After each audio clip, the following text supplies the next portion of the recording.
All right. Hello, everybody. Welcome back to the Nerdy Mark channel. What's going on? As I always say, I'm of course the Nerdy Mark, and this is my review of AEW Dynamite NXT for November 27th, 2019, right before Thanksgiving. Well, today is Thursday, and it is Thanksgiving. So first of all, wishing everybody a very happy and healthy and prosperous, very happy and healthy Thanksgiving. Hope you guys are taking the time to visit with family, break bread with them, do whatever. Maybe get into political arguments if that's your thing. It's what it is. What it is. By the way, I'm wearing my Stranger Things ugly sweater. I'm gonna move this back a little bit. There you go. There you go. So you can see it now. Only problem is I'm gonna keep reaching over to look at the results of the of everything. But hold on one second. Oh God, I think I'll manage. But anyway, me do that. Oh, there you go. See, that's and my tripod falls. Okay, great. Yeah, literally the first minute of this whole thing is just me adjusting everything. Okay, great. I don't have bubbly today. I just have some drink. Just have something to drink. It's not alcoholic, but whatever. Okay, so as you can see, also I'm wearing my ugly Stranger Things sweater that I bought last year. It's also a little cold in here, but underneath it, I am wearing my Finn Balor shirt, which is very apropos as far as because of what happened this week in NXT in the main event. We'll talk about that, of course. But again, we just want to take a minute. Wanted to wish everybody a very happy Thanksgiving. I know you all have Thanksgiving dinners to get to. That's why I thought I'd just get this out to you pretty early. And of course, since it is Thanksgiving, I am off from work today and tomorrow. So that's awesome.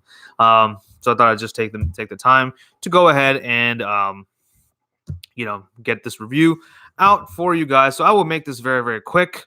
First of all, I thought both shows were pretty good. I did like NXT and AEW. I'm really enjoying this whole dynamic between AEW and NXT. The underlying war. I mean, people say that it's not a war, but there is competition between both the companies. That's something that you can't ignore. And I'm kind of thankful for that, right? So, I mean, what are you guys thankful for? I'd like to know either in the comments or in the chat. Me personally, I'm very thankful, obviously, for my family. For mom, dad, and my little sister. I'm very thankful for my job because I do actually like my job a lot, and I thank God that I have it every day. There have been. I'm not gonna lie. Past couple weeks have been a little bit rough for me, but nevertheless, that doesn't mean that I don't love my job. I do enjoy it quite a bit. Hell, I edit videos all day. I consider myself that's pretty awesome. How many people can say that they edit videos all day unless you work in Hollywood, right? Yeah, how many people who don't work in like Hollywood or for big TV shows or for wrestling or for entertainment companies can say, "Hey, I edit videos for a living"? Not too many. So I'm just thankful that I'm one of those people. So I'm thankful for that, and of course, I'm thankful for the 200 plus subscribers that I have amassed over the course of the whole year. That's pretty cool, man. I'm really glad. Hopefully next year we get to 1,000. That is the goal, of course. Getting to 1,000 subscribers because that'll be fantastic. And yeah, it's just been cool, man. It's just been great. 2019 has been a interesting roller coaster ride for me, full of ups and downs. And that's it. That's all I gotta say. But let me know, what are you guys thankful for this year? What are you thankful for? Because and appreciate it. Friendly Otaku, what's going on? Appreciate the like. I got a question. So as I mentioned, Friendly Otaku, let me know what you're thankful for in the chat, buddy. I would love to know. But anyway, with that being said, let's get started. Let's get into this today's review of AEW and NXT. Thank you, Friendly Otaku. There you go. I'm thankful for Friendly Otaku for sharing out my stream on YouTube. I really appreciate that. You're awesome. Thank you so much, dude. With that, let's kind of get into AEW and NXT, and let's start with Dynamite. Oh, that was terrible. Sorry. We begin AEW with Chris Jericho's or the Inner Circle's Thanksgiving celebration. And what are they thankful for? No, they're not thankful for anything. It's you who need to be thankful for Chris Jericho, Le Champion. It's pretty cool. You know, they a lot of cool stuff. Soul Train Jones is over there. Then you have people like, then of course the Inner Circle are there. Santana and Ortiz put a Puerto Rican or they put the flag on their head on Jericho's head. I think it's Colombian, right? It's a Colombian flag or a one of those flags. It's from the South American. It's one of the South American country flags. I keep forgetting where Santana and Ortiz are from. I'm so sorry. But yeah, and they make him an honorable Boricua. So, if anyone knows what Boricua is in reference to, leave it in the chat. I believe it's either Dominican Republic or Colombia. I believe it's one of those countries. So give me one sec. I have to answer this text.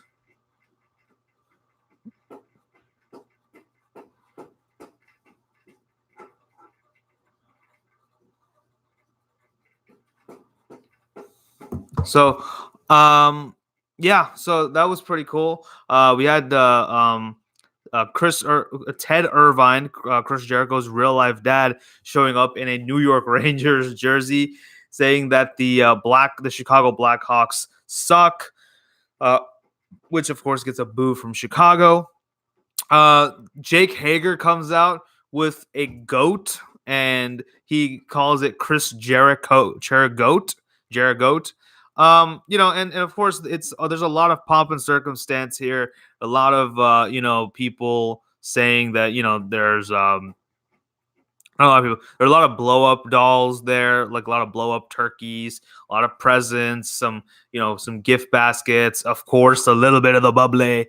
Of course, Chris Jericho's father is there, the whole marching band and everything. I was a little bit wary that it was going to be the Festival of Friendship, but no, not yet. I was like, well, it's a little too early for that anyway. So this was cool. Then finally we had Justin Roberts come out and or being called in by Chris Jericho to read an official thank you from AEW to Chris Jericho. So that was funny. I liked it. And then, but the thing is, Jericho didn't appreciate the tone that Justin Roberts was taking as he was reading the thank you letter. So sorry, my watch is going off. So the Inner Circle do what they do best, and they beat up on Justin Roberts. And then out come 3 members of the marching band to beat up the entirety of the Inner Circle. Obviously, psych, it's SCU, led by Scorpio Sky, who is going to be Jericho's opponent later on tonight. So this was a great segment. I really enjoyed this one. It was great. I loved it. Next up, we did have the Best Friends taking on the Lucha Bros. Lucha Bros do attack them early on, but Best Friends do take the advantage. Good match here. Great tag team back and forth. We have Orange Cassidy dressed up as a giant turkey. He, of course, does a top rope move, and JR says that the turkey's a flying turkey or something like that, because obviously turkeys can't fly. So this was fine. A good match here. I mean, these two teams are amazing. So it's not really anything to.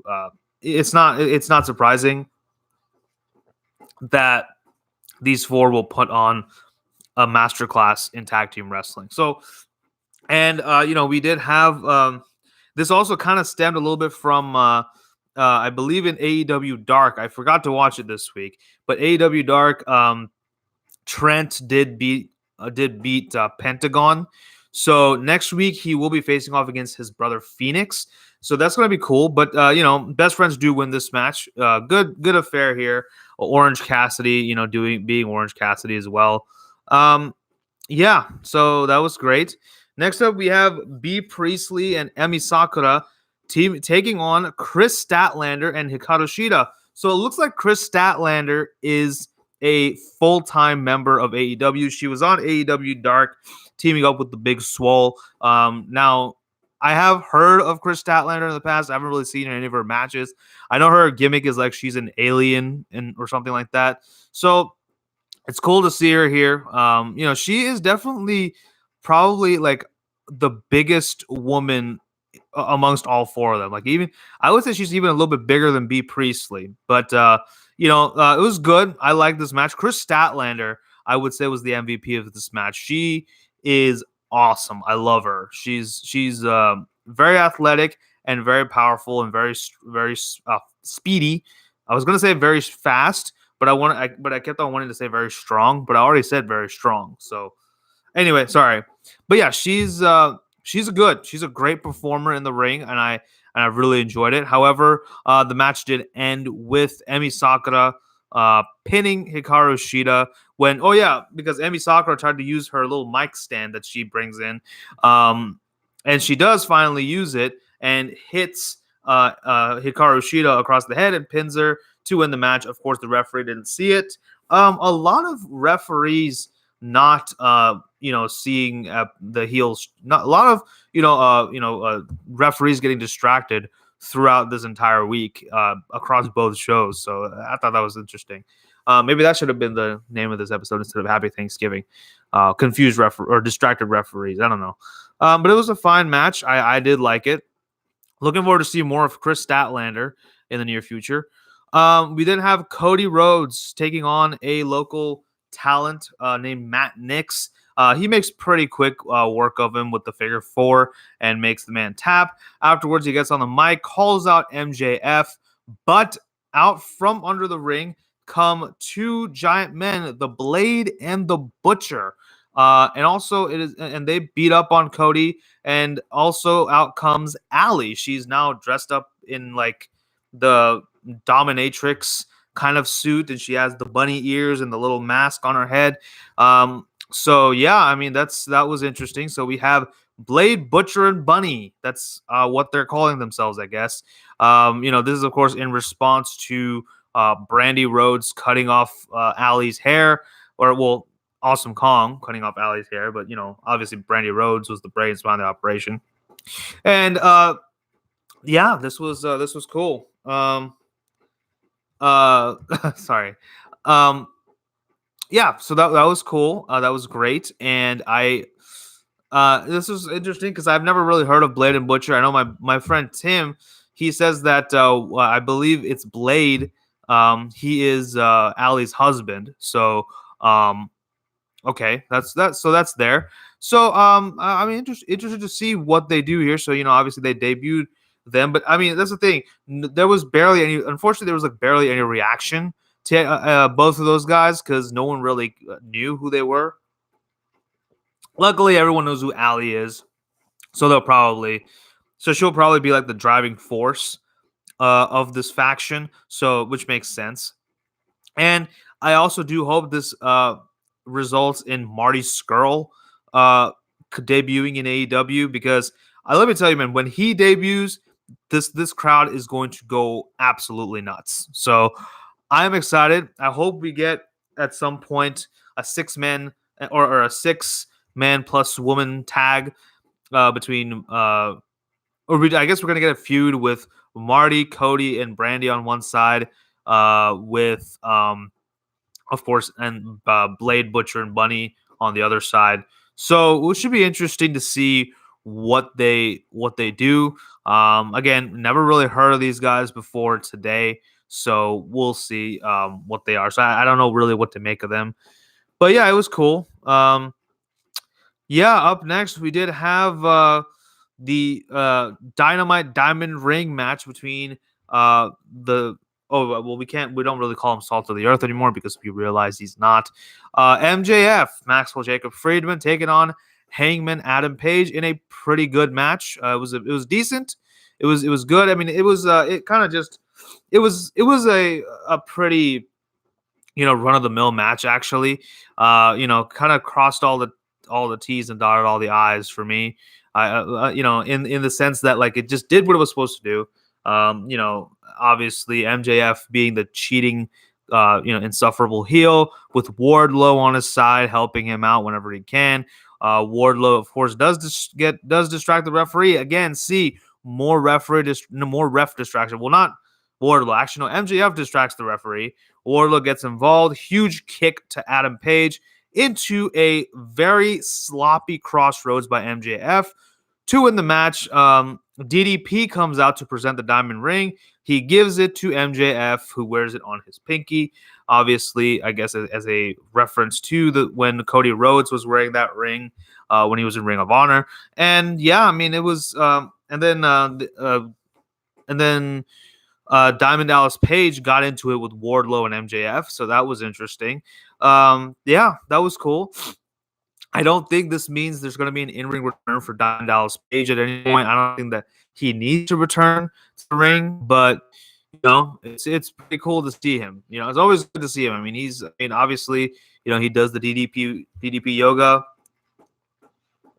and he's so that's why he's so agile in the ring. He's still he could still go if he wanted to. So, and I kind of find another cool presentation note.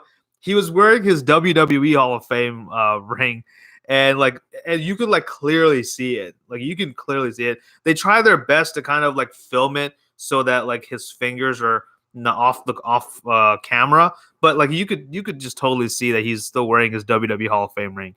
That was interesting. But I mean, yeah, he is a WWE Hall of Famer, so yeah, he should be wearing that ring. That makes sense. Anyway, Dustin Rhodes cuts a promo up next. He's, I like this new kind of cool badass attire he's wearing. I mean, he's got the half painted face, but he's wearing a sleeveless vest and a tank top and jeans, looking like a biker and stuff. Calls out Jake Hager. Sammy G comes in, chop blocks Dustin Rhodes. And then Sammy G, along with Proud and Powerful, beat up on Dustin. Young Bucks come out. Matt Jackson obviously returns from his injury, and he helps, and they both even out the odds. So next week we are getting Dustin and the Young Bucks taking on the Inner Circle. So that is Proud and Powerful and Sammy G or Sammy Guevara. So that should be an interesting match. I'm really, really excited for that one. So we also got another, by the way, we also got another promo for the Dark Order, which was interesting. So Dark Order, I think it's kind of like a sequel in a way to the first promo, because the same portly gentleman who got his glasses broken went to this little kind of a seminar that the Dark Order was holding, and Evil Uno was talking. He had his mask off, so they didn't show his face; they just showed his mouth moving. So that was pretty interesting. And then pretty soon in the end, everybody except the other man, the hero, I guess, is is wearing the Dark Order mask. So I mean, it was pretty interesting. I mean, yeah. So Dark Order is basically a cult. So I mean, it was established last week, but it's still pretty cool. I liked it. Did I miss anything? Hold on. I feel like I missed a match, but I don't. Oh yeah. I forgot. I am so sorry. We then got Kenny Omega taking on Pac. This was a fantastic match. I would say this match was on par with their match at All Out. It was great. Just good stuff. Go watch it. That's all I got to say. Finally, Kenny Omega does finally vanquish Pac in a cool sequence of crucifix roll-ups. That was really awesome. I loved it. So Kenny Omega is back to his winning ways, it seems. So we'll see. I think he's still going to go after Jon Moxley. So, oh yeah. And then another thing, speaking of which, we did get a promo from Jon Moxley, basically asking, kind of issuing another open challenge to see if anyone is crazy enough to step up to him. So we'll see what happens down the line. And finally, we do get our main event, Le Champion, Chris Jericho, taking on the one half of the tag team champs, Scorpio Sky. Fantastic match. I loved it. I mean, what else do you want me to say? It was exactly what I wanted it to be. It was everything that I expected. Scorpio Sky hitting cutter after cutter after cutter on Chris Jericho. Jericho gets Scorpio on the line in the Lion Tamer. Looks like he's going to be using the Lion Tamer more than the walls of Jericho. So, we'll see. But yeah, using the Lion Tamer, Scorpio was able to get out of it. It looks like Scorpio's got this match in control. Jake Hager comes out, distracts Scorpio Sky. I think he even hits him with like a boot or something at the down the line. Oh yeah, I know. And then SCU came out and beat up on Jake Hager. That's what happened. Actually, it wasn't even he didn't even attack Scorpio Sky. He just distracted him. However, finally, Jericho did get Scorpio in the walls once again. This time, Scorpio did tap, and Jericho won. After the match, Jericho continued to bring the hurt to Scorpio Sky by putting the Lion Tamer on him once again. And all of a sudden, Jon Moxley's music hits. He comes out from the crowd, and Moxley and Jericho just stare each other down. Jericho, you can visibly hear him say, "This doesn't have anything to do with you. Stay out of this." And then Jon Moxley just keeps coming down, and they keep staring at each other. Jericho shows the title. He's like, "You want this? Come get it." So looks like we'll be getting a championship match between Moxley and Jericho at some point. It looks like it's going to be next week, but if it were me, I would actually save it until I would actually build this up and save it until like a pay-per-view, because that's a pay-per-view worthy match. They did do because Jericho and Moxley have had history before. They did fight it. I believe it was a Hell in a Cell match that they fought where Moxley did suplex Jericho onto a bunch of thumbtacks. So that looked painful. So they have wrestled each other. They have history in WWE. So, I mean, kind of rekindling old rivalries in AEW should be interesting. I want to see this match at some point. I would actually, if Moxley does take it off of Jericho, I'm okay with it. But I don't think that's going to happen, but I hope he does. So that was it for AEW. Let's move on to NXT. We begin NXT with a celebration because NXT was extremely successful. They dominated they killed it at War Games and dominated at Survivor Series. Review for both of those shows up on my channel now. Please go check it out. But anyway, the celebration is cut short by the Undisputed Era, who want to take all the credit for what happened. Obviously, Roderick Strong earned a point for the Era. So, I mean, that's like the only and then Pete Dunne was defeated by Adam Cole. So, Adam Cole retained against Pete Dunne. And so that was good. So both those matches were really good, by the way. I enjoyed them both. I think that then after that, Tommaso, Lee, Dijakovic, and Riddle are all in the ring together. Basically, they're going to have that match. Dijakovic and Lee are having a match between Fish and O'Reilly for the tag team titles. Ciampa then says that there's no one in his way for the NXT championship, so no one in his way against Goldie. Finn Balor comes out and he basically says that I'm in your way. So Ciampa does challenge Finn Balor to a match, and that is our main event. We will talk about it we will talk about that very soon, but let's talk about some of these other matches. So the first match that we got was Lee and Dijakovic taking on the Undisputed Era, Fish and O'Reilly, that is. Bobby Fish gets injured early on, and Roderick Strong takes his place for the majority of the match. I mean, it's so crazy. So people like Ciampa and Bobby Fish, they seem to be so injury prone. I really hope it's nothing serious, and I hope that he can defend the tag team titles along with his buddy Kyle O'Reilly soon. So I mean that would be. I do hope that they are able to find a way. No, I hope that he is cleared for in-ring action soon, because I want to see Fish and O'Reilly do their thing, right? good match, good back and forth, really, really good stuff here. And of course, towards the end of the match, obviously, Adam Cole does come out to distract Lee and Dijakovic. Lee just shoulder tackles him and sends Adam Cole flying into the NXT crowd. That was pretty crazy, and that was actually kind of the GIF of the week because that became a GIF now. So GIF, however you say it. Oh, excuse me. GIF, tomato, however you say it, right? So anyway, apparently it is GIF, but whatever. So, yeah, it was really, really cool to see that. But this distraction allowed because Dominic Dijakovic was pretty stunned that Lee was able to do that. Sorry. But finally, Strong and O'Reilly hit the high-low on Dijakovic to win the match and retain the tag titles. So great match. Really liked it. But let's move on to the next one, as we always do. Next up, we had Mansoor taking on Shane Thorne. Now, Mansoor has been having a pretty good 2019. In both Saudi Arabia shows, he came out victorious. He was in the big, huge battle royal in Super Showdown, I believe, and he won that match.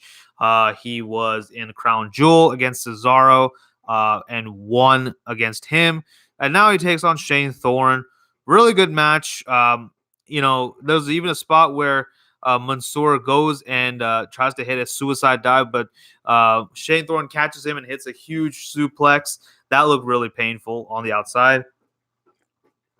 But yeah, finally, Mansoor does win with a kind of a springboard tornado DDT kind of a move, which I don't know what it's called. I, for some reason, want to call it the Sands of Time, but I don't think that's what it's called. It's called something else, but he hits that move and he wins the match. So looks like they're going to give a bit of a push to Mansoor. So that's pretty cool. And it's cool to kind of see that they highlight his victories, over this past year. That was pretty cool. So it looks like they may be giving him a push at some point. So we'll see. Next up, we do have Candice LeRae taking on Dakota Kai. As we know, Dakota Kai did turn on her best friend, Tegan Nox. And now Dakota Kai, and Candice LeRae is looking for retribution for her fallen friend as well. She apparently says she kind of calls herself Tegan Nox's angry big sister. So interesting. I don't know how old both those women are. I don't ask a woman her age. So, but I can obviously look it up online. But anyway, so I guess Candice LeRae is older than Tegan Nox, I believe. I guess so. Anyway, Dakota Kai comes out with new theme music, and it's pretty good. I like it. It's a little generic, but it's still good. It's not bad, but yeah, it could be. They could do something a little bit more special for Dakota Kai, in my opinion. However, you know what? Hold on. This is kind of bothering me. Give me one sec.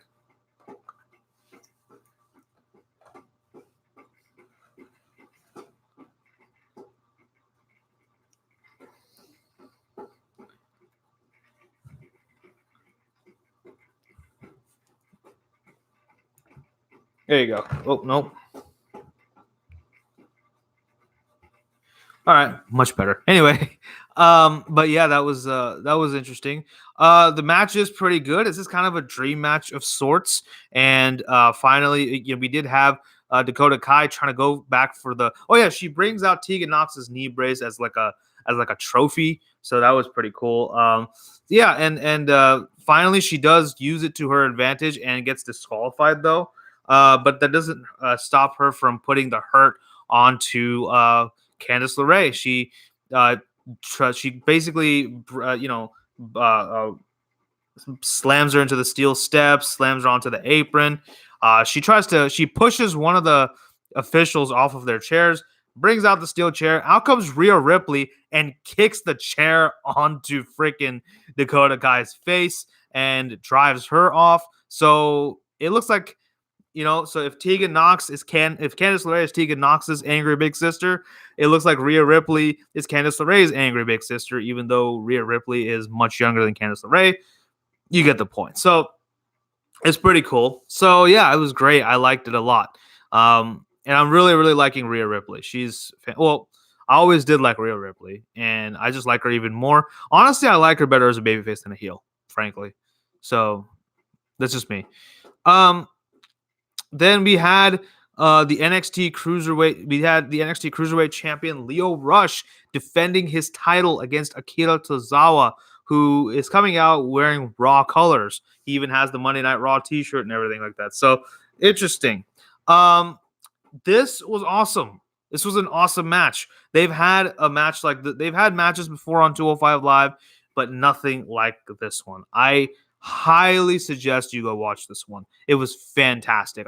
This was good. Great, a very good mixed bag of stuff. Some chain wrestling, some mat wrestling, a lot of high flying stuff, a lot of agility, all everything in this match. So please go watch this one. I would say this was like the sleeper hit of the night. But it does finally end when Tozawa does go on to the top rope to hit his senton, but he misses. Actually, no. Lio Rush gets the knees up. Lio Rush hits 2 final hours to win this match. Fantastic! Oh my god, just go watch it. Go watch it. I highly implore you. After this stream is over, go watch Lio Rush versus Akira Tozawa for the Cruiserweight Championship.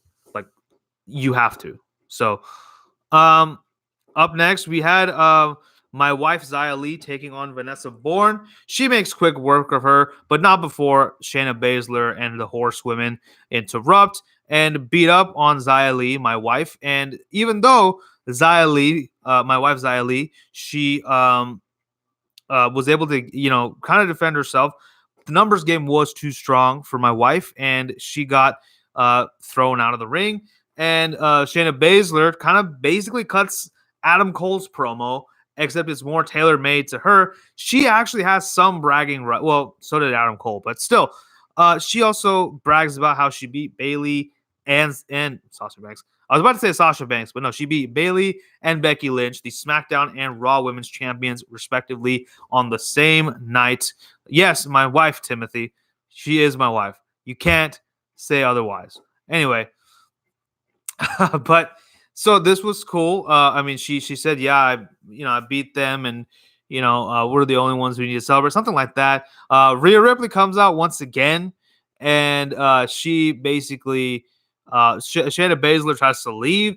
Rhea calls her back into the ring. She first says, I just want to congratulate you on beating uh, both Bayley and Becky, but you still didn't beat me. But at War Games, I pinned you to win the match. So basically, she's asking for a title shot, and Shayna kind of says no, but she says that she kind of says no and walks away. She says, "Yeah, because I would drop you if you came into this ring."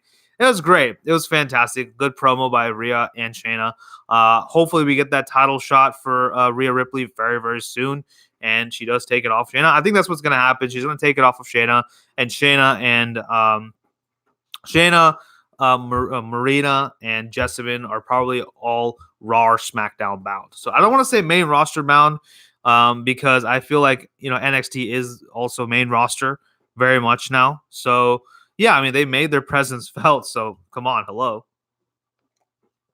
Yeah, or I actually don't even mind her sticking around in NXT and having having her contest for the tag team titles with somebody. That would be cool too. Also, speaking of which, speaking of women tag teams, it looks like from what we saw earlier today, we do have. We're probably going to have Candice and Rhea be like a tag team, and then I would have Shirai and Dakota be a tag team as well. That would be pretty cool. I'd like to see that. Finally, we do get our main event: Finn Balor taking on Tommaso Ciampa. Also, another match that you should go watch. Fantastic. I loved every bit of this match. I don't know what else you want me to say. This was also kind of a dream match of sorts for me.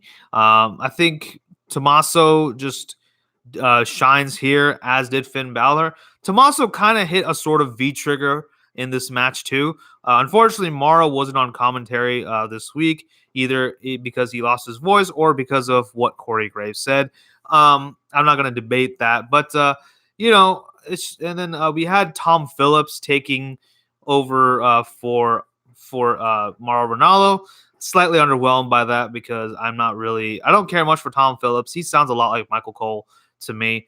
I would have rather had Vic Joseph take over, but that's just me. Yeah, but anyway, that was a great match here. This was just just go watch it. I can't stop gushing over the match, But great stuff. Adam Cole shows up once again to distract Tommaso Ciampa. He even gets the title. He even puts the title into the ring. And of course, Ciampa does kick him off. The title does come into the ring somehow. Finn Balor tries to use the belt to attack Ciampa. Oh yeah, and Jericho did try to do that too on his match with Scorpio Sky. What the hell? Why are there so many parallels between NXT and AEW this week? Anyway, but this was fine, and then we had Finn Balor accidentally hit Tommaso on with the little elbow to the chest that he does. I don't know what that move is called. Tim, if you know what it's called, leave it in the chat. But yeah, so he basically hits Ciampa with that move, and Ciampa his head lands square onto the NXT title. Obviously he pins him, but it doesn't work. Finally, the ref is distracted by Finn Balor. Adam Cole comes in, hits a huge drop kick onto Tommaso Ciampa from the apron, of course, and this allows a smooth transition for Finn Balor into the 1916 finisher and to win the match. Afterwards, Adam Cole and Finn Balor are both in the ring. They both kind of smile at each other. Finn Balor does the guns to Tommaso Ciampa, and then boom, a Pele kick onto Adam Cole, and then he kind of just does the guns to both of them and goes off. So it looks like Finn Balor is going solo. We thought for the whole night that Balor might be some more reinforcements for Adam Cole. Not that he needs reinforcements; he's got 3 other dudes there. So anyway, but yeah, it looked like Finn Balor might be like the 5th member of the Undisputed Era, but he is the prince, and he does not get to. You don't get to lead him. He is the one who is the leader. So anyway, even though that would be a king, but you get the point. So he's royalty, okay? He's royalty. Finn Balor really is royalty, man. Like he's awesome. So that was cool. I don't know what's next for Finn Balor. I don't think Finn Balor's turning face, obviously. I think Finn Balor is still a heel, but he just doesn't have any allegiances.